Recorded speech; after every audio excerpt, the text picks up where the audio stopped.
Guys, Sam Bankman-Fried, जिसे एक time पे क्रिप्टो किंग माना जाता था, was sentenced to 25 years in prison just this year. He defrauded investors on his platform FTX for an insane $8 billion.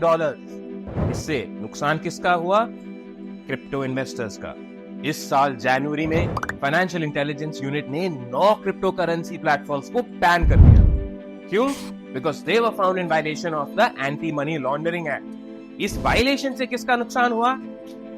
Crypto investors का। इस बीते जुलाई, WazirX, the incredibly popular cryptocurrency platform, was hacked and $230 million was stolen from its accounts. Allegedly, after the hack, WazirX stopped taking Bitcoin withdrawal and trading orders on the platform. इस hack से किसका नुकसान हुआ?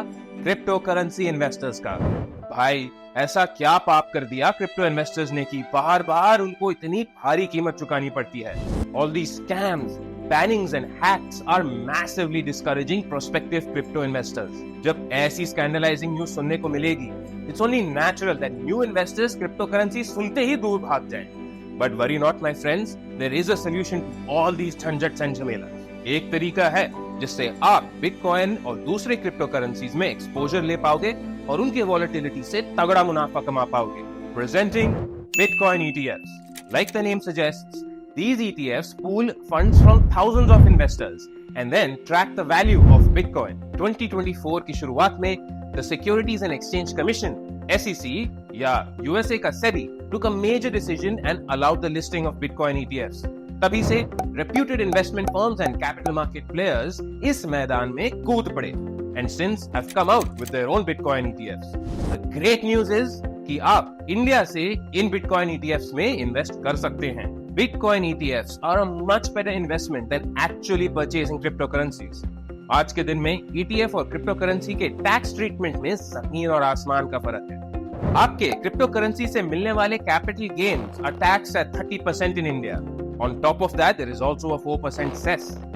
एक और तकलीफ ये भी है कि इंडिया में क्रिप्टो कैपिटल गेन्स में कोई भी शॉर्ट टर्म या लॉन्ग टर्म का डिफरेंशिएशन नहीं रखा है. तो आप जितना मर्जी होल्ड कर लो, आपको 34% टैक्स देना ही होगा. And it doesn't stop there.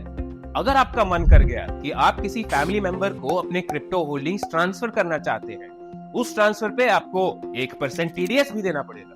Bitcoin ETFs में long term capital gains are taxed at 12.5%, जिस पर इंडेक्सेशन बेनिफिट्स भी अवेल कर सकते हैं. As for short term capital gains, इसका टैक्स कैलकुलेट होता है according to your tax slab. But सबसे बड़ा फायदा ये है कि आपके Bitcoin ETFs will stay safe and there is much greater accountability now, given that the fund houses are directly answerable to the SEC. इसके साथ साथ आप एक्सेस कर पाओगे एक healthy market with ample liquidity. Why? Because investors from across the world will be putting money into these ETFs. आखिर हमने ये कितनी बार देखा है कि क्रिप्टो करेंसी सेगमेंट्स में लिक्विडिटी होती ही नहीं. Better tax treatment, high liquidity, more security, greater accountability. अगर बिटकॉइन ETFs आपको सब कुछ दे रहा है, तो आप अलग से क्रिप्टो करेंसीज क्यों खरीदेंगे? आपका क्या ख्याल है क्रिप्टो करेंसी और ETFs के बारे में? Do let us know in the comments below.